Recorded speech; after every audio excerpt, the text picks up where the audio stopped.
Mohon perhatian, semua untuk tenang dan memperhatikan. Karena materi akan dimulai. Jangan lupa untuk like, komen, subscribe, dan aktifkan lonceng semuanya agar Anda mendapatkan pemberitahuan video terbaru dari kami.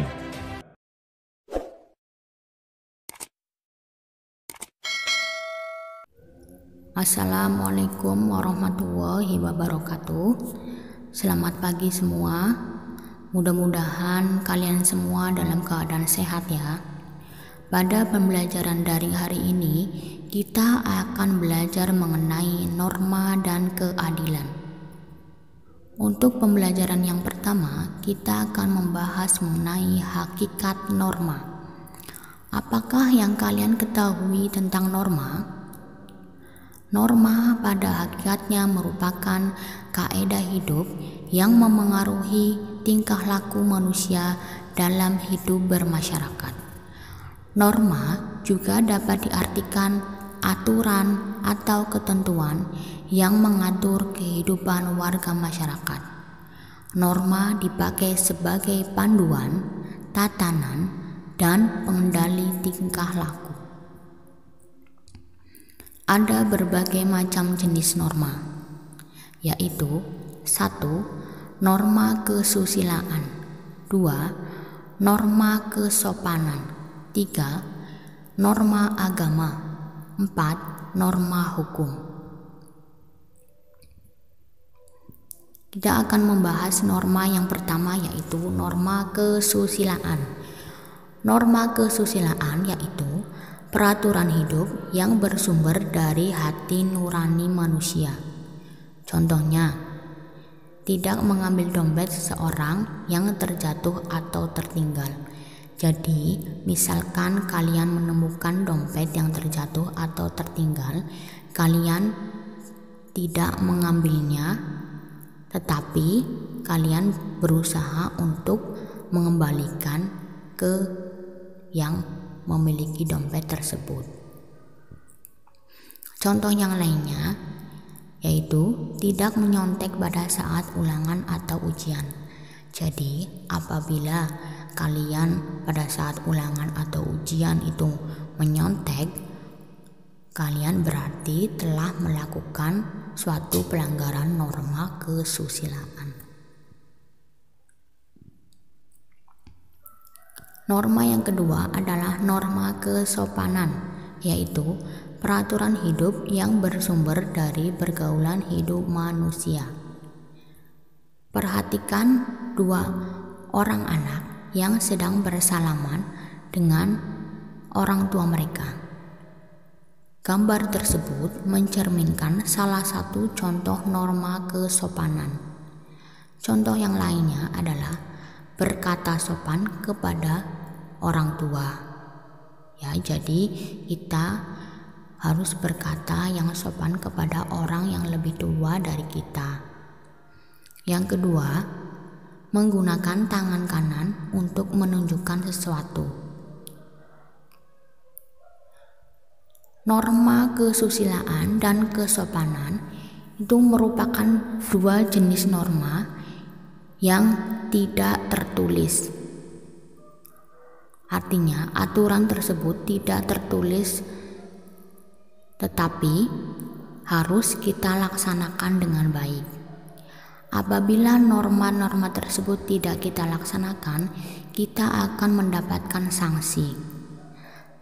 Sanksi yang dimaksud adalah sanksi sosial, yaitu sanksi yang berasal dari masyarakat. Contoh sanksi sosial yang kita bisa dapatkan jika kita melanggar norma kesusilaan dan kesopanan adalah kita bisa jadi bahan gunjingan atau bahan omongan. Yang kedua, kita dapat dikucilkan atau keberadaannya tidak dianggap di masyarakat. Kalian tentu tidak mau kan mendapatkan sanksi-sanksi tersebut. Untuk itu, hendaklah di setiap kehidupan kalian di masyarakat, kalian harus tetap menjaga norma kesusilaan dan kesopanan.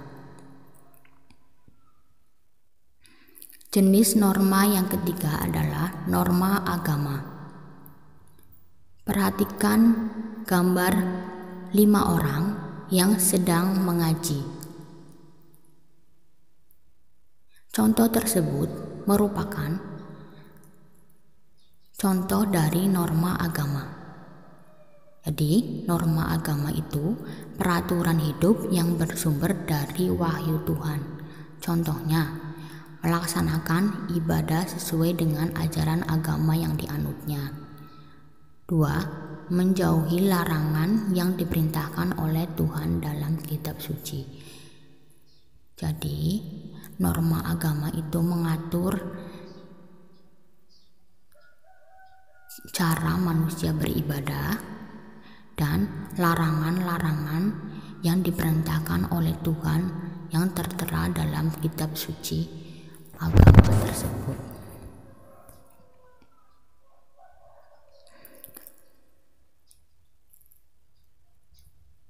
Contoh yang keempat atau norma yang keempat adalah norma hukum, yaitu peraturan hidup yang dibuat oleh badan-badan resmi negara yang bersifat mengatur dan memaksa setiap warga negara. Berbeda dari norma sebelumnya, norma hukum itu harus kita taati karena sifatnya adalah memaksa setiap warga negara supaya melaksanakan aturan tersebut. Contohnya, kewajiban memiliki SIM bagi pengendara kendaraan bermotor.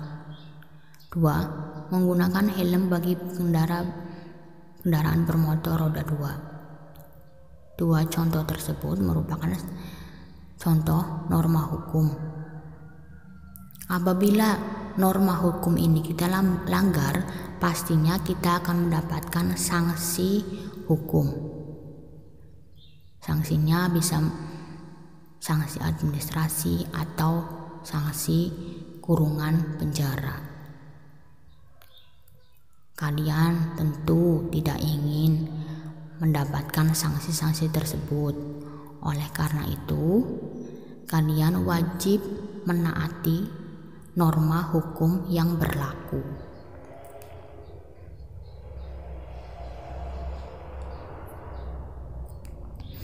Manfaat menaati norma. 1. Mengendalikan tingkah laku ke arah yang lebih positif. Jadi, apabila kita menaati norma, hidup kita atau perilaku kita akan mengarah ke lebih positif. Misalkan yang tadinya kita kurang sopan terhadap orang yang lebih tua, kita bisa belajar untuk lebih sopan lagi kepada mereka. Jadi semakin hari tingkah laku kita mengarah ke hal yang lebih positif lagi. Yang kedua, membuat pergaulan menjadi rukun, tertib, dan damai. Apabila kita menaati norma, kita akan hidup rukun, tertib, dan damai. Tidak ada lagi yang namanya pertengkaran karena kita tidak menaati norma-norma yang berlaku di masyarakat. Yang ketiga, membuat hidup menjadi tenang.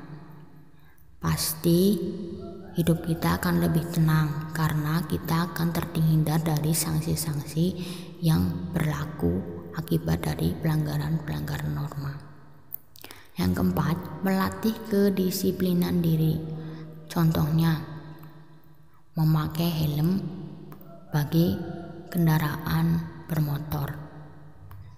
Kebiasaan tersebut kebiasaan sederhana namun kadang-kadang sulit untuk dilaksanakan. Dengan belajar menaati norma, kita akan berlatih disiplin diri. Ya, jadi mulai membiasakan diri untuk memakai helm kemanapun kita pergi, walaupun jarak yang kita tempuh itu tidak jauh. Dengan begitu, kita akan disiplin dan menaati aturan-aturan yang berlaku. Yang kelima adalah tidak terjerumus pada masalah hukum. Ini berkaitan dengan norma hukum yang ada di masyarakat. Jika kita tidak melakukan pelanggaran norma, pasti kita tidak akan terjerat dengan permasalahan hukum. Jadi, menaati norma itu penting untuk kehidupan kita dan lingkungan di sekitar kita. Apabila kita menaati norma-norma yang berlaku di masyarakat, pasti hidup kita akan lebih tenang, nyaman, damai, dan kita terhindar dari sanksi-sanksi berupa sanksi sosial maupun sanksi hukum. Akibat pelanggaran norma. Setiap aturan pasti ada akibat yang harus diterima apabila aturan tersebut dilanggar. 1. Mengakibatkan perselisihan, pertengkaran, atau kekacauan. Contohnya, apabila kita berkata kasar kepada orang lain, itu akan menimbulkan perselisihan, pertengkaran, bahkan kekacauan di masyarakat. Yang kedua, melanggar hak-hak orang lain. Misalkan tadi kita menemukan dompet orang, kemudian kita mengambilnya untuk kepentingan pribadi. Itu berarti kita telah melanggar hak-hak orang lain. Kita mengambil yang bukan hak kita. Yang ketiga, merugikan hak atau kepentingan orang lain. Melanggar norma, selain merugikan diri sendiri, kita akan juga merugikan orang di sekitar kita. Fungsi norma dalam masyarakat. Norma digunakan sebagai pedoman dalam tingkah laku. 2. Menciptakan ketertiban dan keadilan dalam masyarakat. 3. Sistem pengendalian sosial. 4. Mengikat warga masyarakat. Mengikat warga masyarakat artinya kita harus menaati aturan-aturan yang berlaku di masyarakat. Contoh, misalkan di sebuah RT atau daerah tertentu, itu aturannya tamu 1 kali 24 jam wajib lapor. Berarti aturan tersebut mengikat warga masyarakat untuk melakukan pelaporan ketika mereka menerima tamu 1 kali 24 jam, walaupun tamu itu adalah saudara mereka sendiri. Jadi, fungsi norma itu bukan mempersulit manusia, tetapi mengendalikan tingkah laku manusia supaya tercipta ketertiban dan keadilan dalam bermasyarakat. Demikian pembahasan norma. Untuk pembahasan yang selanjutnya adalah keadilan. Kalian pasti sering mendengar istilah adil. Bagaimanakah keadilan menurut kalian? Dari beberapa definisi yang dapat disimpulkan bahwa pengertian keadilan adalah semua hal yang berkenaan dengan sikap dan tindakan dalam hubungan antar manusia. Keadilan berisi sebuah tuntutan agar orang memperlakukan sesamanya sesuai dengan hak dan kewajibannya. Perlakuan tersebut tidak pandang bulu atau pilih kasih, melainkan semua orang diperlakukan sama sesuai hak dan kewajibannya. Jadi, dapat disimpulkan bahwa keadilan itu memperlakukan sesama manusia sesuai hak dan kewajibannya, tidak memandang orang tersebut kaya atau miskin, punya kedudukan yang lebih tinggi. Jadi semua manusia memiliki harkat, derajat, dan martabat yang sama. Nilai-nilai keadilan. 1. Keadilan distributif, yaitu suatu hubungan keadilan antara negara terhadap warganya. Dalam arti pihak negara yang wajib memenuhi keadilan dalam bentuk keadilan membagi, dalam bentuk kesejahteraan, bantuan, subsidi, dan kesempatan hidup bersama yang didasarkan atas hak dan kewajiban. Misalkan di masyarakat itu ada bantuan atau subsidi, kemudian ternyata bantuan atau subsidi tersebut justru yang mendapatkannya adalah orang yang lebih kaya, sedangkan orang yang lebih miskin itu tidak mendapatkan, berarti keadilan distributif itu tidak terlaksana dengan baik.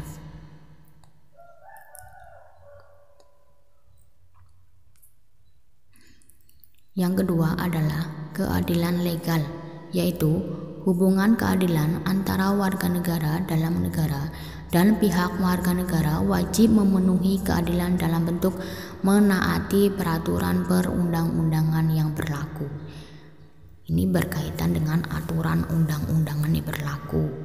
Jadi kita sebagai warga negara wajib patuh dengan peraturan yang berlaku.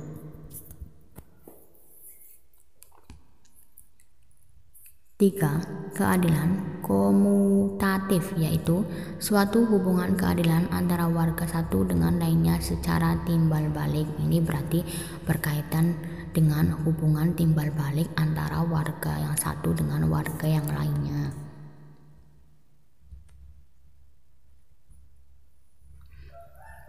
Fungsi keadilan. Keadilan berfungsi untuk menegakkan hak-hak dan mensejajarkan derajat manusia tanpa membeda-bedakan yang kaya, yang miskin, dari jabatan maupun dari kalangan. Contoh, jika ada oknum negara yang melakukan korupsi, maka akan ditindak di pengadilan sesuai dengan pasal-pasal yang berlaku. Kemudian ditahan, dipenjara ketika tertangkap melakukan kejahatan dengan sanksi dan bukti yang kuat. Jadi apabila ada seseorang yang melanggar, misalkan melakukan tindak pidana korupsi, mau itu orang kaya, mempunyai jabatan yang tinggi, orang tersebut tetap harus ditindak secara hukum. Dan apabila kejahatannya telah terbukti, harus ditahan atau dipenjara sesuai dengan hukum-hukum yang berlaku.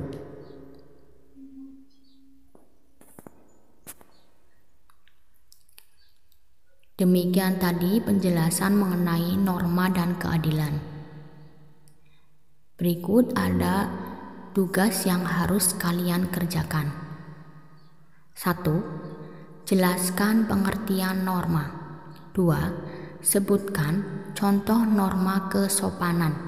3. Apa akibat dari pelanggaran norma hukum? 4. Sebutkan jenis-jenis keadilan.